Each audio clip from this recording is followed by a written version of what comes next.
It's great to be here. I'm Robin Jackson from Cornwall College Group. Duchy and Bicton colleges are part of our land-based college, and we collaborate strongly with Westcountry Rivers Trust, and we have Giles and Ben joining us today. So you've got a three-person act. Let's see how it goes. Even though we're tail-end Charlies, I actually think it's quite good, because a lot of the ground that's been covered, we're going to try and join it up. And I'm going to give you a little bit of a journey, not into a very lengthy title, but if we can try and summarise that about collaboration, making change happen. Communities, it's almost implied in the name that you need to have collaboration to make it successful. Our college farm at Stoke Climsland is at the head of a catchment, the Luckett catchment. We've got about 264 hectares, which is campus and farm. There's nearly 250. So there's about 16 hectares, which is campus. And there's actually an awful lot of runoff that's associated with the solid areas of campus that affect the catchment as well. We're predominantly dairy. We've got a herd of about 200 Holsteins, but we've also got beef and sheep, and we do arable to feed the dairy. This is our dairy headland. The little red lozenge is actually the campus farm. It's a beautiful vista when you're standing on the dairy headland if you're not being blown over or the rain coming in horizontally, because that is Dartmoor in the distance, and 1 mile away is Tamar Valley, area of outstanding natural beauty. I take my phone calls out there. It's lovely. And we need to try and help farmers, and this is my heart from the college perspective, but also because we do a lot of research with organisations like the Universities of Plymouth and Exeter and Rothamsted Research and Centre for Innovation Excellence in Livestock. But we need to start doing multifunctional farmland. So it's not just purely about productivity, it also got to be animal and crop husbandry, soil and water protection, transforming nutrients so they don't get into the watercourses and you spend less on fertilisers, for example, helping better regulate climates, and in particular getting biodiversity and genetic resources back into that environment. And soil and water are at the heart of this. You know, we wouldn't be on this planet if it wasn't for about 6 inches of topsoil, and the fact that it rains, I think, is a famous phrase that's been used. So try and work into the fact that we need farmers, and there's 2,250 farmers in Cornwall, farm enterprises. Yeah? So working with the big ones is great, but there's the average size of the farm in Cornwall is about 69 hectares. So we need to try and work with as many of those as possible to join up, not to work differently, but to try and get a shared perspective and get that shared perspective with their communities and their supply chains. Because remember, they've got to buy stuff at the farm gate and they're selling stuff either into local communities or into a much longer food supply chain.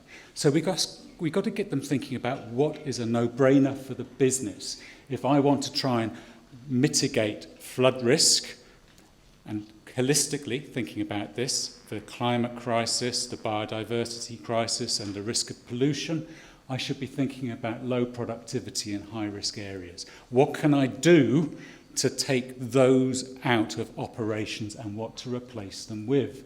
Low cost, high cost rather, low output, steep slopes, wetlands. If we want to consider corridors and margins as well, because this is critical. You want biodiversity to thrive, but you also want to create buffer zones. And then you think about, well, what could actually help improve efficiency? What can help you reduce your brought-in costs to the farm enterprise? Well, soil health. You know, the fact is that when you build up the soil organic matter, and you can make, as Rhys was saying, those nutrients, that carbon go deeper, the plants that feed the livestock, that generate the crops, well, they can be much higher yields and more resilient to things like climate change. And one day, we potentially will be paid money for sequestering carbon. Then we think about nutrient management. As Rhys has ably said, you're nutrient input independent. Yeah, think about the costs of what that would be. Last year, with the Ukrainian crisis, the costs at the farm inputs went up by 30%, and yet the inflation we could charge in our prices at the farm gate only went up by 10. A huge disparity, and most of that was fuel, bought-in food, fertiliser and labour costs. And we've covered diverse pastures and cover crops. It's an utter no-brainer. So let's give you a little picture of our farming. I don't know if you can exactly see that. This is the problem with maps and information. That's two-dimensional. It doesn't really tell you anything. Okay, that's where our farm is. That's where the 264 odd hectares is. That little red lozenge, well, that's where campus is. And that star is where I was standing on that dairy headland. And over on the right-hand side, you've got the Tamar Valley and you've got the Luckett Stream. And we have, around the dairy headland and campus, 3 streams that converge into that Luckett catchment. And we've got, at the northern extent of the farm, a small stream that runs into the River Inny. It's two-dimensional. How can you make decisions based around a landscape like this? It helps a little bit if you could imagine yourself floating in a drone halfway up that Luckett catchment, looking back up the hill. You can see that there is a topology in the landscape. That's the red lozenge for campus, and you can see actually it runs down into the stream. On the other side, that's the dairy headland where I was standing. So our farm has a direct impact at the head of that catchment. When you start taking what the catchment-sensitive farming regulations would be into account, you need to start thinking about gradients. So red, amber and green here are for where there is high risk, red, and that's about a 7-degree gradient or above. Yeah, amber's I think about 3 to 7 degree gradient, and low risk is 2 to 3. So you can see there's an awful lot of risk, and you're supposed to make adjustments to your farming practice if you are in the high and the moderate risk. Yeah? So we have a huge impact on the catchment. We've got a village just on the other side, and again, one stream, our Venterton stream, has runoff that comes directly from campus and directly from the surface water in the village and the road going through it. And right at the bottom, sounds a little bit like a disaster movie waiting to happen, we actually have a flood zone, and in the middle of that flood zone we have a sewerage treatment works. Luckily there's only a few properties that are affected in that flood zone, but if you go further down that Luckett stream, I think there's probably about 20 or 30 properties in total, and you can imagine that's a big deal for them, that are affected in that flood zone. So what could we do? We could certainly address the topology issues. When you take into account soil, this is a map where we've taken electroconductivity and magnetism tests across all of our fields in particular areas where you can see that there is not really a common pattern. Soil is really, really complex. Certainly the bits that are in amber and yellow might be due to the slopes and more of the compaction, but 1 square metre of soil can be radically different to the adjacent 1 square metre of soil. And now I'm going to hand over to my colleague Giles, Westcountry Rivers Trust, to tell you a little bit more about what we're doing at the head of the catchment. Okay, well, thanks, Robin. I won't be too long, it's a bit short for time. So we've got a farmer facilitation group or farm cluster group in the wider area. We've got 23 farmers at the moment signed up, and that can expand if there's other farmers interested. And that covers over 2,500 hectares. You've got quite a big area there combined. And a lot of what they're doing effectively is having, sort of training events or workshops, perhaps, 1 or 2 each month or quarter, and they can come together and learn new things. So there's things around opportunities for biodiversity, looking at soils, getting into countryside stewardship or FSI, things like that. So it's kind of a group to discuss those elements and local issues. We've also got the Upstream Thinking project in the catchment, with both Westcountry Rivers Trust and Wildlife Trust. That can provide sort of free and confidential advice for landowners and farmers, signposting, and we can also do things like field trials. So, it's an example here of a partial slit or aerator. This can be quite good at reducing or removing compaction, shallow compaction in grassland. It's important it's done at the right time of year, and it's important to reduce compaction in the first place. It's one of those kind of trials we can do. And we've also looked at things like undersowing maize. So essentially once the maize is harvested, there's already a kind of a cover crop that's established or becoming established and provides cover over winter. So it's kind of a way of making that more suitable and resilient. Also, we've got grants part of upstream thinking, and grants we can do in the farmyards and with farmers. And that's also important as it's a good route to get on farm and discuss things. And it's important to also think about having that good infrastructure on the farm has a real impact on the wider farm. So if you haven't got enough slurry storage, you're having to go out across the farm in the winter and spreading when it's not ideal, soils are wet, and that kind of field capacity. If you can have that slurry storage, that allows people to then pick and choose when they spread and in suitable conditions. So worth not forgetting the impact an infrastructure investment in the yard about something else has on the wider landscape. And also there's obviously opportunities to talk about habitat and biodiversity improvements, things like buffers. We've also got the Farm Net Zero project looking at carbon within soils and trying to set up kind of effectively baselines and metrics to record the potential uplift in carbon and how that works. So that's kind of useful, and they're going to several sort of monitor farms to record that. And then we're also working with the Tomorrow Landscape Partnership Project and the Tamar Valley A&B, looking at kind of wider sort of landscape issues and opportunities.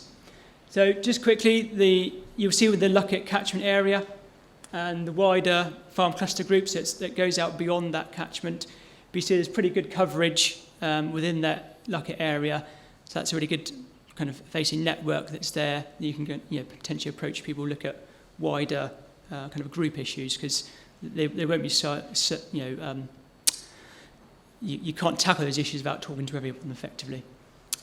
So and talking about the wider community and engagement, you probably see this term around quite a lot around co-creation. That's effectively trying to get people working together from different stakeholders, landowners, regulators, NGOs, to try and create solutions together and implement those. Also engage a lot of people through citizen science and getting those volunteers to look particularly at water quality, but we could look at expanding that into kind of water flow and water volumes. So perhaps, observations on certain days, or, looking at gauges, perhaps sort of live videos and things like that of how features are looking. And again, we can use things like newsletters, social media, and various platforms to engage with the public. And then just coming back briefly to this kind of the importance of soils and the NFM hierarchy, so natural flood management hierarchy. It's best to always try and start with the soils and land management. So, as mentioned earlier, a lot of the soils in Cornwall and generally in this area have got a high rainfall acceptance. So if they're effectively in good condition, they should be able to accept a high amount of rain. But obviously, if you get areas of compaction or soil degradation, that's going to impact that. And also, again, it's about having the right crop in the right place, as mentioned in the first talk in a lot of detail. That's really important for that kind of sort of wider catchment improvements. But otherwise, I'll pass on to Ben. That's right. 2 minutes. 2 minutes is okay. We can cope with that, mainly because, by pure fluke, so hello folks online, my slides are... This one, is it? Okay. My slides are going to be a bit of a summary, actually, from the morning, because the presentations so far have been brilliant at setting the scene, so we can rattle through them. Also, the workshops this afternoon, actually, this is introducing a project now. The workshops will involve this a bit more, so anyone still in those workshops, we can talk through in a bit more detail. Anyone online, please send us an email message or something afterwards, and happy to pick up that. So we'll rattle through into these. So some of the options, looking back from Robin's previous slides, some of the discussion so far is looking at the natural processes. Thinking about soil compaction, health condition, floodplain restoration, and all these different opportunities. People looking at the options. The initial presentation this morning started with sort of the sort of soil management, which Giles has just alluded to. Perfect place to start, but then additional sort of bits we can add on. So as a quick way through, I realised this morning that the animations are still on, they messed the slides up. So if I click loads and then stop, that's what we're doing. So starting with soil health, again, picked an image from somewhere that's not down here, so hopefully it won't be too upsetting, but good example, gully straight down through a gate into a watercourse at the bottom. So everything we're trying to avoid and think about mitigating. The project will come on to at the end, but what we're looking at is soil's still going to be a huge part of that aspect, but actually some people talked about example sites and things. This project is looking at setting up some demonstration sites across Cornwall. So in terms of what we'll be doing with those kinds of things, a bit more down the route of river restoration, floodplain restoration, that kind of thing. So reconnecting from a flood perspective. Again, already alluded to, like, we're thinking flood, but the other side of that coin is drought as well. So we're dealing with climate extremes and changes and trying to support both entities. Tree planting, hedgerows, different reasons, different sort of things for why. The comment about field size is always a really intriguing one for us down here.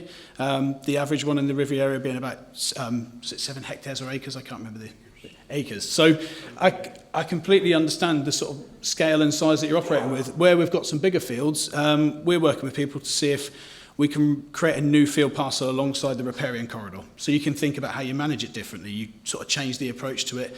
Maybe that creates that reduction in soil risk based on the fields that then run into that one. So nothing complex, it's all out there. You can apply for stewardship, you can go to Forest for Cornwall. All these people will give you plenty of trees to put in the ground, but it's just sort of how and where we use them. The other ones that got mentioned earlier on was ponds. Completely agree with. Huge biodiversity benefits and all the other sort of supporting factors. Leaky dams has been mentioned. Again, at that stage, if you've done all you can to stop the flows coming off the ground, you're then trying to attenuate, slow, move, and change things in that way. So whether it's trying to improve the overall morphology of an existing channel or looking at ephemeral flow pathways and using them as a storage opportunity. Again, they come with their own benefits as well, so pesticides, nutrients, all that stuff's been mentioned. This is a flood forum, so flooding's our priority, but we're getting all the additional benefits from there. The other things alongside these is sediment traps and suds down the bottom there. We did a quick deep dive into projects. Effectively, you could do a 20-minute presentation on people and projects and things. These are some of the people we talk to regularly and some of the funding streams out there, just to highlight a few. I've definitely missed some off. There's AOMBs. We work with some wonderful, great people, so it's not deliberate. It's just a snapshot of who you can speak to and the different places out there, sort of linking back to the options. To finish up, the reason for tagging this on the end of the project is our presentation headline is Land Management and Resilient Communities. We've got a project that's just started called Resilient Catchment Communities. It's Cornwall-based. Partnering with the Duchy and University of Plymouth, funded via Cornwall Council. The branding sort of stuff down the bottom there, so it's come from the Good Growth Fund. That is looking at establishing 6 sort of demonstrator sites across Cornwall and geographically spread so people can easily get to one to go and see opportunities. Soils will play a huge part of that. You can see the likes of Mousel where that's already being done, but also showing people the other interventions and opportunities. So communities, land managers, landowners, farmers, everyone can go and see what's there and start understanding what might help to support flood risk problems within their community. So Duchy being a partner, the college is one of our initial sites. That's going to be one of the sort of primary ones. We've got a steering group meeting soon with the Environment Agency, Council, various people, and we'll start picking out where these other 5 hubs will be. But the idea is that they can be accessed by people, public, for workshops and community-led events and things. Just to try and take this out to the field, really, this sort of forum approach, and show people some